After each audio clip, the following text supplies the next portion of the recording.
setmana més de l'1 contra 1 d'ANN Guíxols. Aquesta setmana tenim aquí a l'altre porter de l'equip, Jordi Fernández, més conegut com a Kai. Hola i gràcies per venir. Primer de tot, pregunta obligada. D'on prové el sobrenom de Kai? El meu tio, des de petit, em deia Kaikili, perquè jo sempre deia Kai, Kaikili i tot. I bueno, els meus amics van retallar Kaikili a Kai i així s'ha quedat. Arribes provenint dels juvenils de l'escola de Sant Feliu, que vau jugar una categoria tan competitiva com la preferent i que malauradament vau perdre. Quins records et queden de la temporada passada? Doncs em queden bons records perquè ja vam començar els 6 primers partits, perdent tots, però per la mínima sempre i els últims minuts. I l'equip va lluitar des del principi fins al final, va passar 2 entrenadors o 3, però bueno, bons records, bons companys vaig tenir i lluitadors.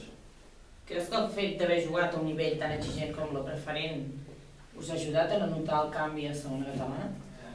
Preferent és una lliga alta i bona i no em nota molt el canvi. Quines principals diferències hi trobes?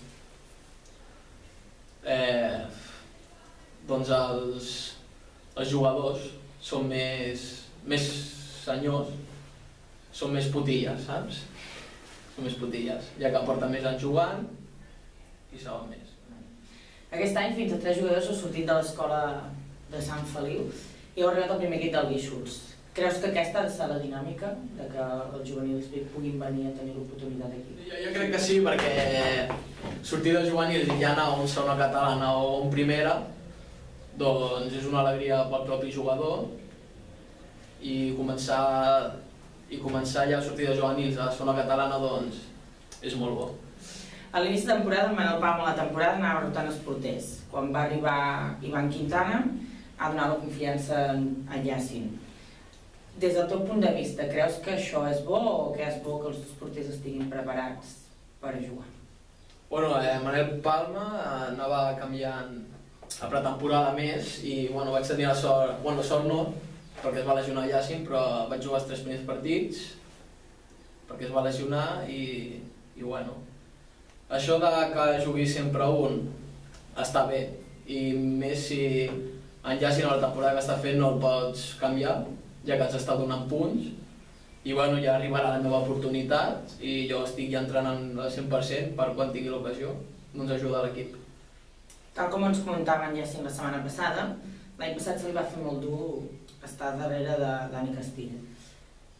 Com et trobes tu d'ànims aquest any, que et trobes en la mateixa situació? Bueno, he tingut baixons, però bueno, això és normal, perquè vinc acostumat a jugar sempre i ara aquest any jo ja sabia que no anava a jugar, però vinc de juvenils, Yacine és més gran i ja estava l'any passat, però bueno, gràcies a companys que m'han dit va, no passa res, animat, l'estic superant i esperar l'any que ve a veure si tinc oportunitat. Anem a parlar del partit aquest cap de setmana passat contra el Caçar. Com vas veure tu la primera part de l'equip en què va semblar que el Caçar era una mica superior? Doncs la vaig veure com la majoria de caps de setmana, la primera part. El Besalú va passar igual, vam estar fluixets, però bueno, el que va passant cada setmana, a la segona part ens anem cap a dalt i tenim la sort de marcar. En canvi, a la segona part, l'equip va sortir i oferir una cara totalment diferent. Va recordar la segona part la millor versió del Guíxols?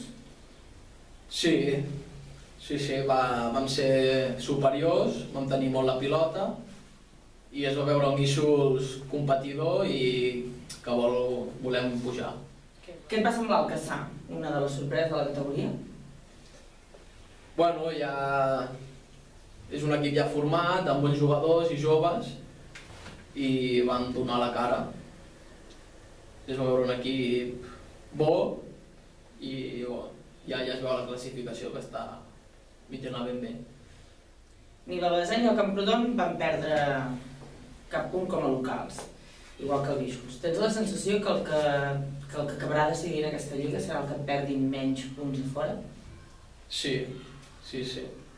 El primer equip del Camprodon i el Guíxols, el primer que perdi, jo crec que ja no tindrà res a fer. Aquesta setmana visitem el Llagostera, que a priori sembla que està salvat i tampoc té aspiracions per poder pujar. Hi ha una mica de sentiment de revenja pel que va passar al partit de la primera volta?